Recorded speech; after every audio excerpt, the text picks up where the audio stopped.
ইজাজুল জিলাতিল আরদু জিলজালাহা ওয়া আখরাজাতিল আরদু আসকালাহা। এমন বিশালভাবে ঝাঁকুনি দিবেন যে ঝাঁকুনিতে সব তছনছ হয়ে যাবে। নিচের সমস্ত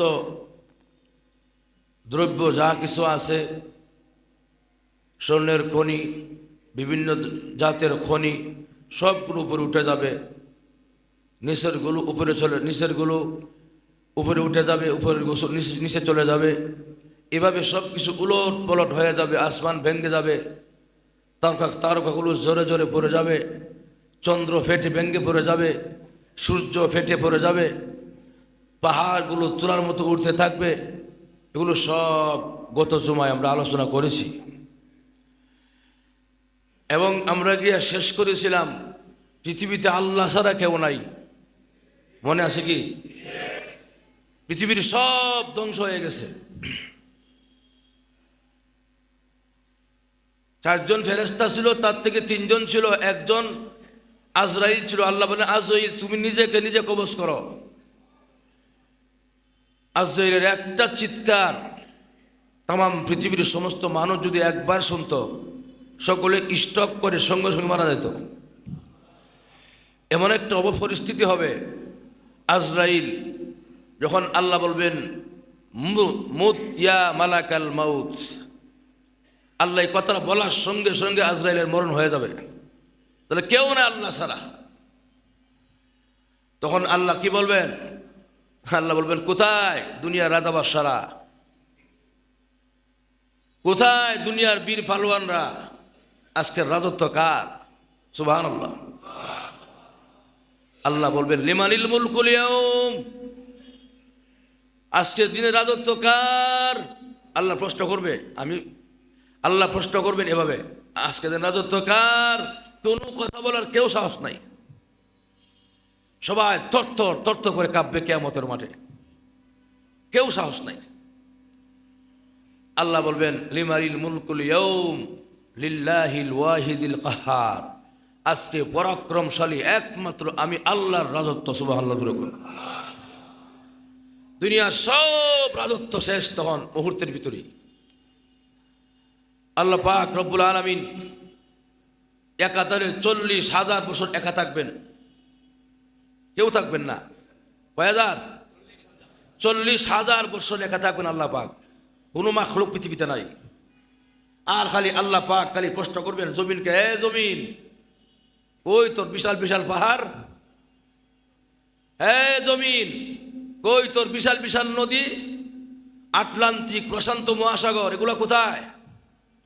বারবার আল্লাহ প্রশ্ন করবেন। 40,000 বছর আল্লাহ একা থাকবেন। এরপরে আল্লাহ পাক দ্বিতীয় সিংহার ফুৎকার মাধ্যমে আবার মানুষকে আল্লাহ জীবিত করবেন। ওই যে আমরা জীবিত হব, আর মৃত্যু নাই। কথা বুঝেন নাই? এই দ্বিতীয় ফুৎকারে আমরা জীবিত হব। এজন্য আমরা কি পড়ছি?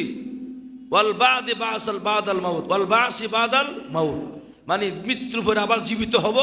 এরপরে আমরা ঈমান আনলাম। যেরকম ঠিক না? আল্লাহ পাক রব্বুল আলামিন সকলকে জীবিত করবেন। আসর মাঠ কায়েম হবে, আল্লাহ পাকের আসন হবে খানায়ে কাবা। সুবহানাল্লাহ। তামাম পৃথিবীর সব আসর মাঠ হবে। কেমনে হবে সব বলছি গত সপ্তাহে। আল্লাহ সব কিছু সমান করে দিবেন।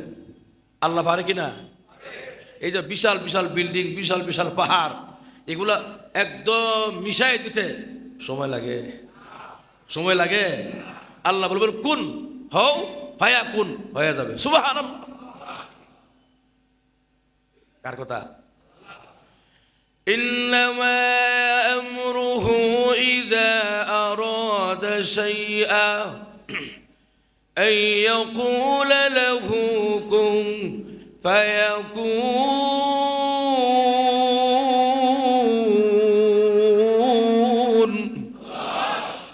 আল্লাহ বলবেন, ইন্নামা আমরুহু ইযা আরাদা শাইআ, আমি আল্লাহ কোনো কিছু ইচ্ছা করলে যদি বলি কুন হও, তে ফায়াকুন হয়ে যায়। একটা সেকেন্ড দিও না।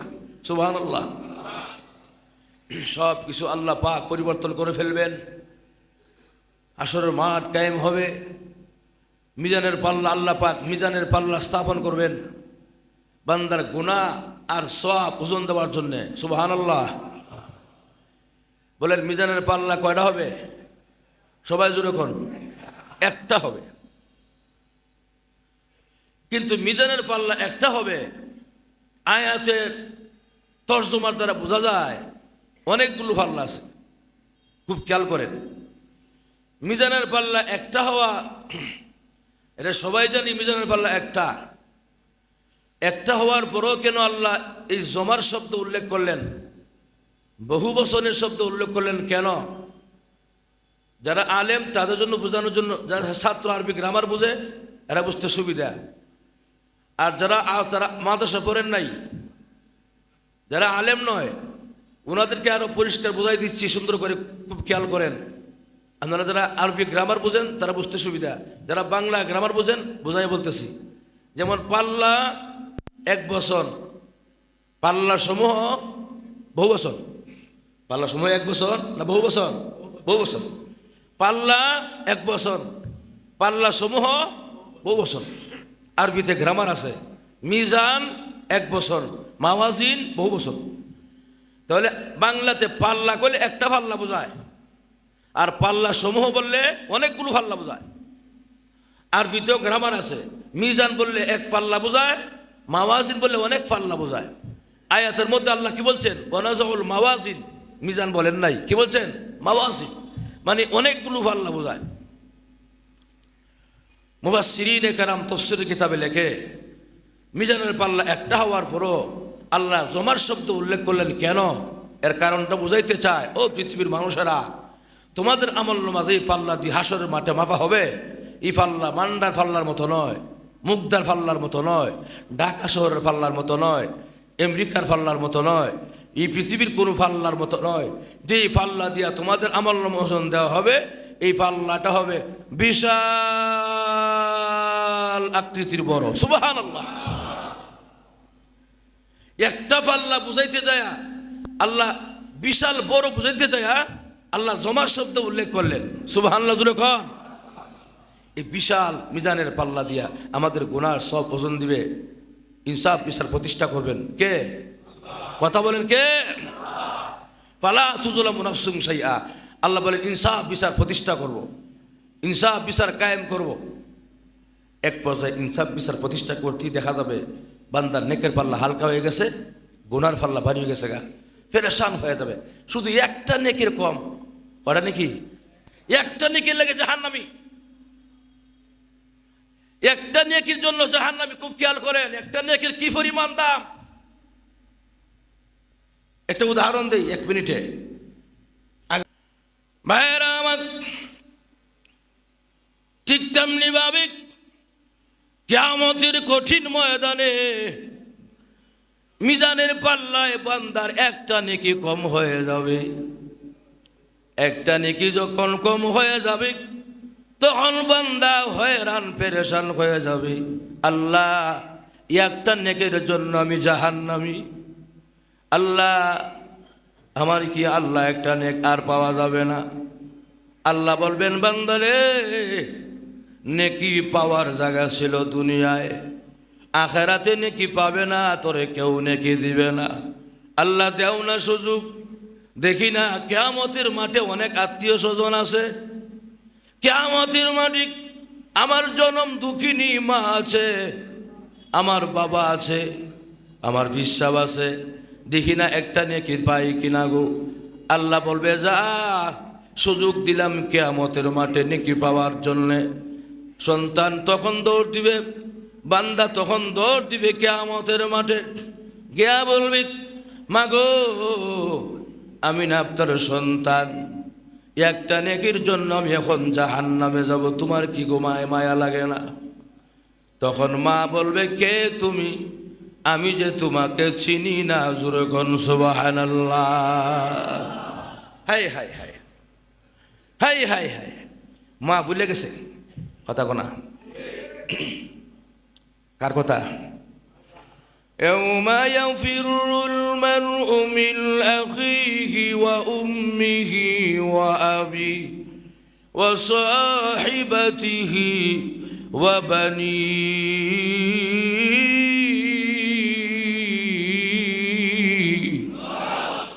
আল্লাহ বলেন ওই দিন কেউ করে চিনত না।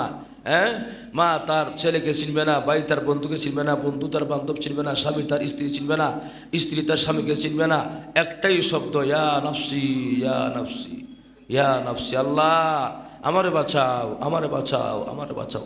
কিয়ামতের মাঠে আর কোনো শব্দ নাই, একটা শব্দ। ভাইরা আমার, কিয়ামতের কঠিন ময়দানে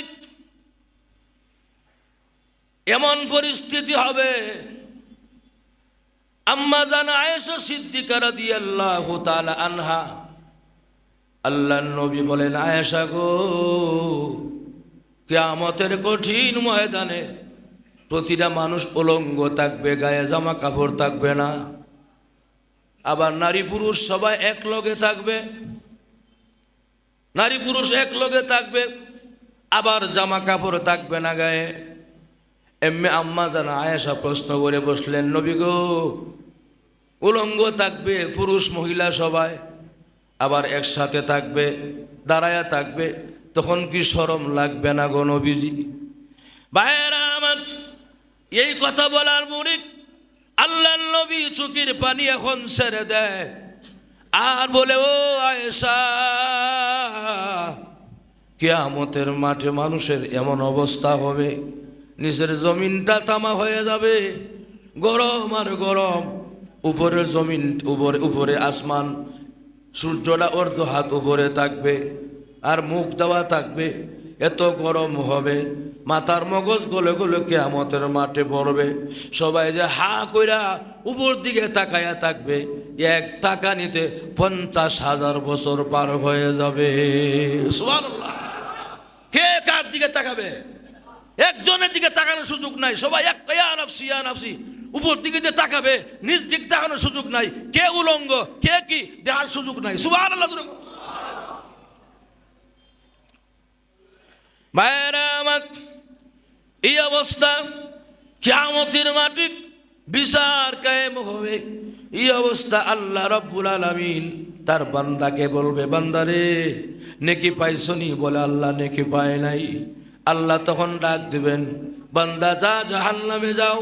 এই অবস্থা আল্লাহ তো বান্দা তখন বলবে, প্রভু গো, আল্লাহ, দুনিয়াতে উলামায়ে কেরামের জবান থেকে শুনেছিলাম আপনার নাম রহমান আছে, রহিম আছে, রহমান রহিম নামের দয়ায় আমাকে একটা নেকের জন্য কি মাফ করা যায় না?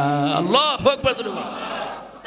মাত্র একটা নেকি, আল্লাহ একটা নেকির জন্য আমি জাহান্নামে যাব?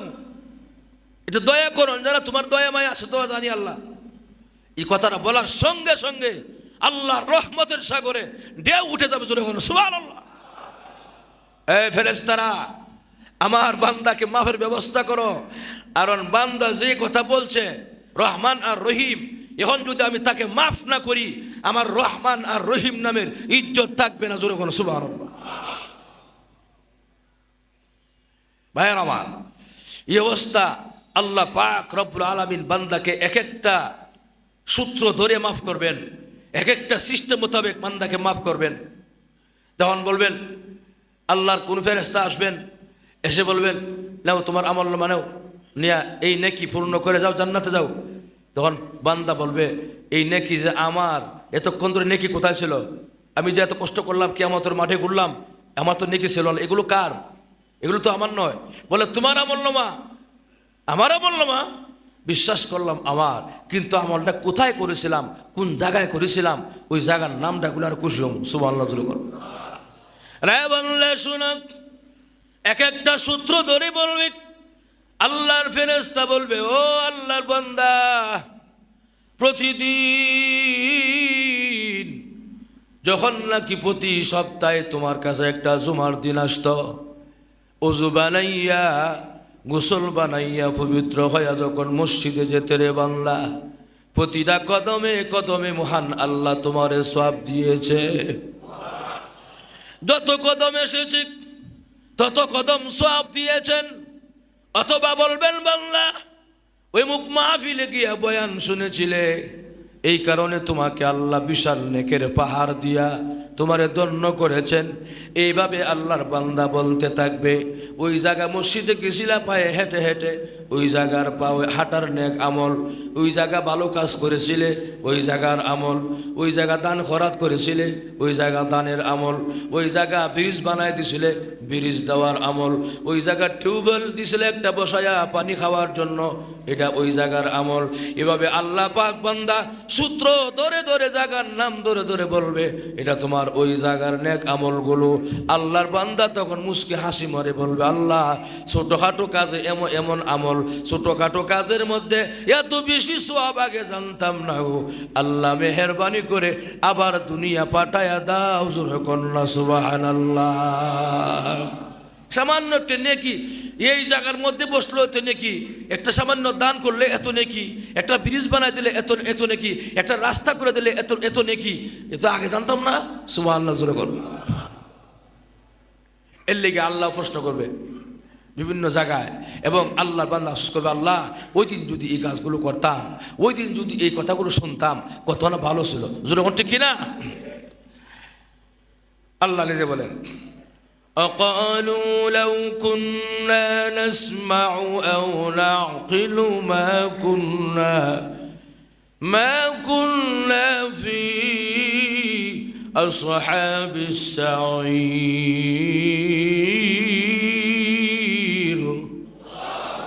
আমার তো গলা বসে গেছে গা, আপনারও কি বসে গেছে গা? আল্লাহু আকবার খান। প্রতিদিন প্রোগ্রাম বিভিন্ন জেলায় জেলায়, শীতে অবস্থা খারাপ, গলার অবস্থা ঠান্ডা খারাপ।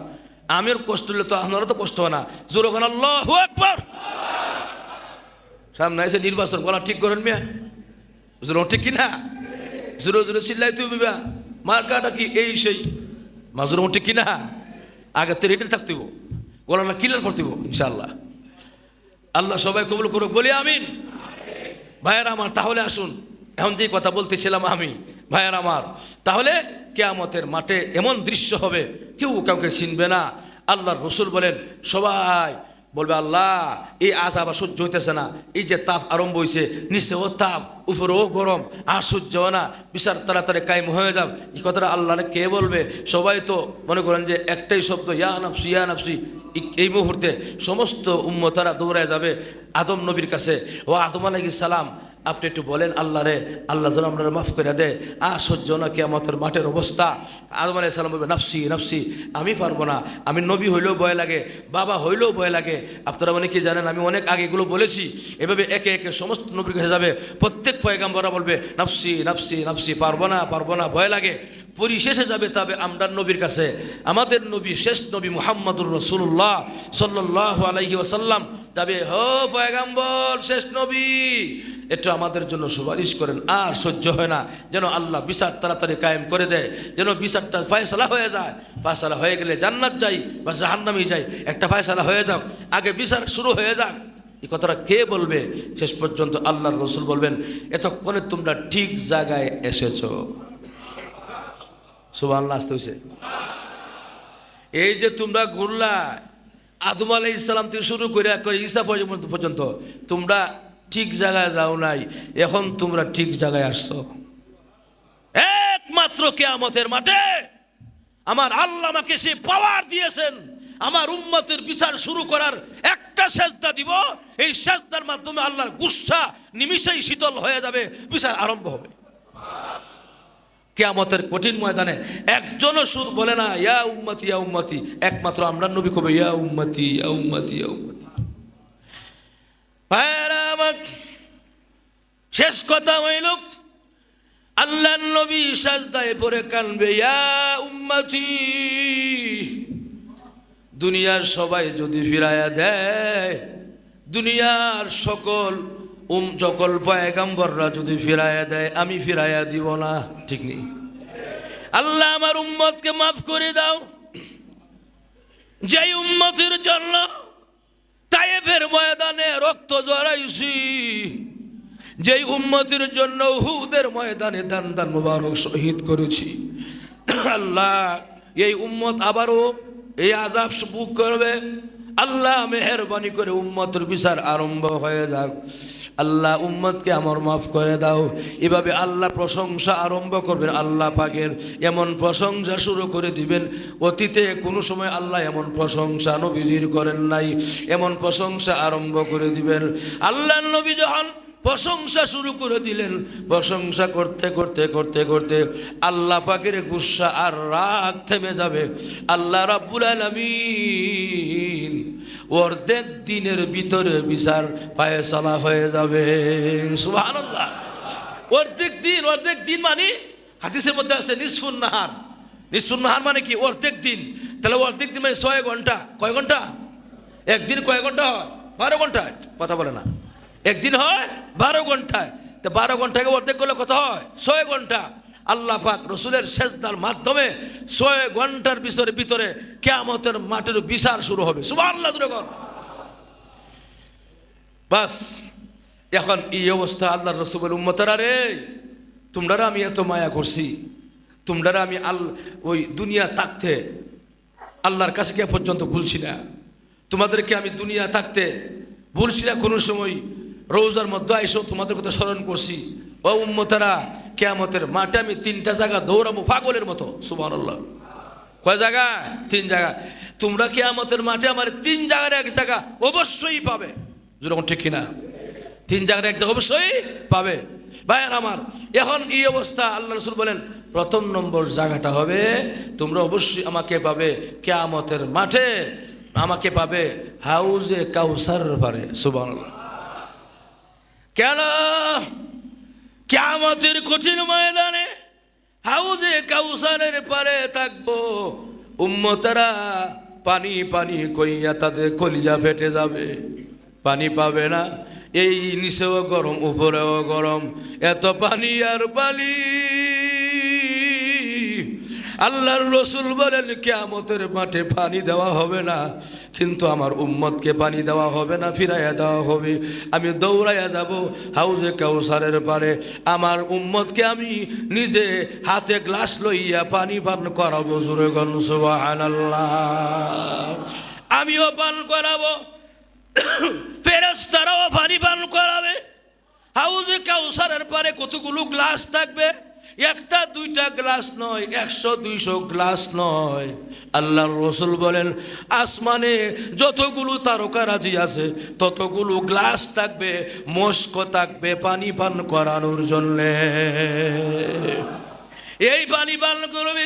আল্লাহর রাসূল বলেন এই পানি যে পান করবে 80,000 বছর আর কোনোদিন পানি পান করতে হবে না।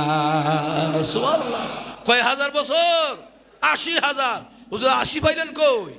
বলে হাসরের মাঠটা 50,000 বছর। আর ফুলসিরাতের ফুলটা কয় হাজার? 30,000। 50-30 যোগ দিলে কত হয়? 80,000। 80,000 বছর পর্যন্ত পানি পান করতে হবে না। আল্লাহর পয়গম্বর এভাবে দৌড়াবেন আপনার কি বলে হাউজে কাউসারের পারে।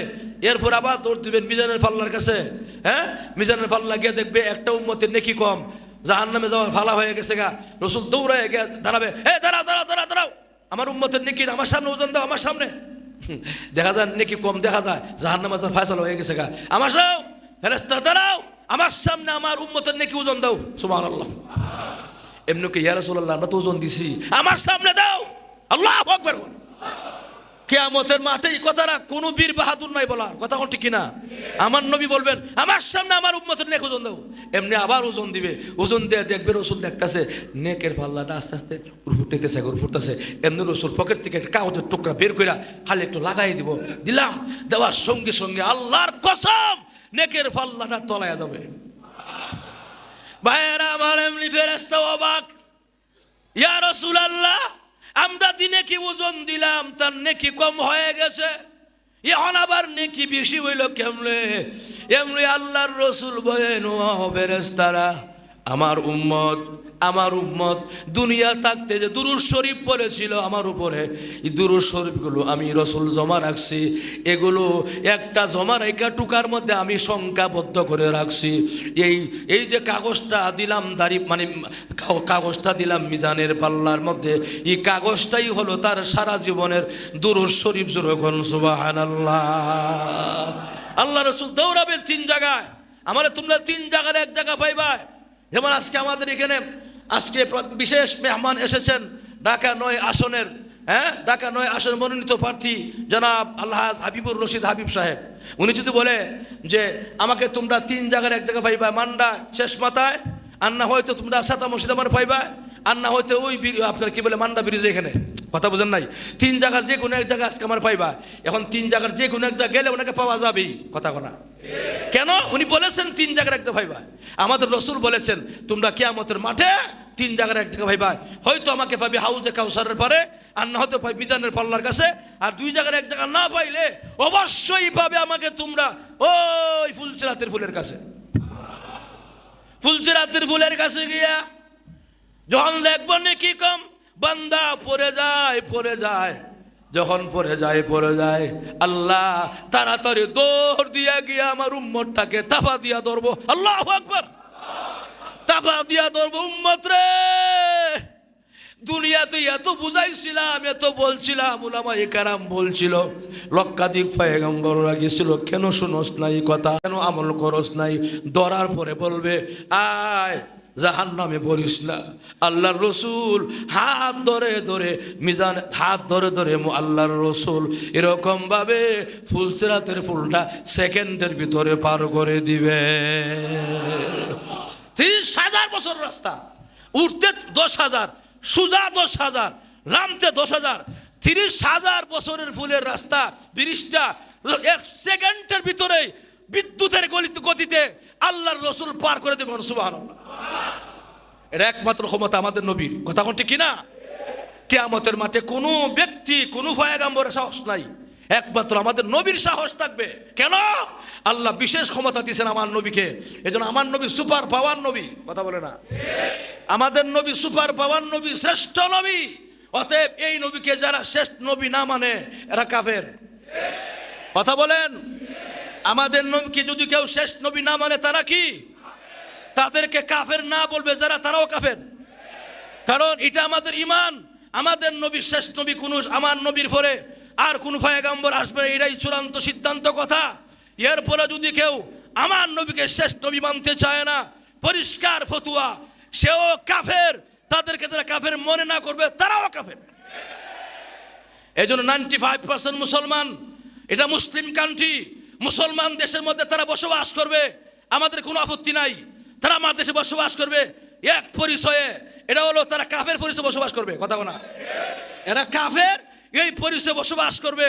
কিন্তু কাফের হওয়ার পরেও মুসলমান পরিচয় দিয়া মুয়াজ্জিনের দায়িত্ব পালন করবে, মুসলমান হওয়ার পরেও ইমামতির দায়িত্ব পালন করবে, মানে অমুসলিম হওয়ার পরেও মুসলমান পরিচয় দিয়ে ইমামতির দায়িত্ব পালন করবে। কাফের হওয়ার পরেও মুসলমান পরিচয় দিয়া পাসপোর্ট আর ভিসা নিয়ে উমরার দায়িত্ব পালন করবে। তাওহীদের জনতা আমরা কোনোদিন বরদাস্ত করব না, জোরে ঠিক কিনা? অতএব ভাইয়ের আমার শেষ কথাটা হইল, এটা আমরা জানি আমাদের নবী শেষ নবী, এই নবীকে যারা শেষ নবী মানবে না তারা কাফের। কোনো সন্দেহ আছে? কোনো সন্দেহ আছে? অতএব ভাইয়ের এই যদি আল্লাহর নবীর খতমে নবুয়তকে সংরক্ষণ করার জন্য, আল্লাহর নবীর খতমে নবুয়তকে হেফাজত করার জন্য যদি প্রয়োজন হয় 1 সাগর রক্ত দিব, যদি প্রয়োজন হয় নিজের জীবনের সবকিছু বিলীন করে দিব, যদি প্রয়োজন হয় মাথার মধ্যে কাফনের কাফর বেঁধে গোলাম আহমদ কাদিয়ানীর বিরুদ্ধে আল্লাহর নবীর সম্মানার্থে জিহাদ করতে যদি প্রস্তুত থাকি, কারা কারা রাজি? হাতটা উঠাইয়া দেখাইয়া দেন।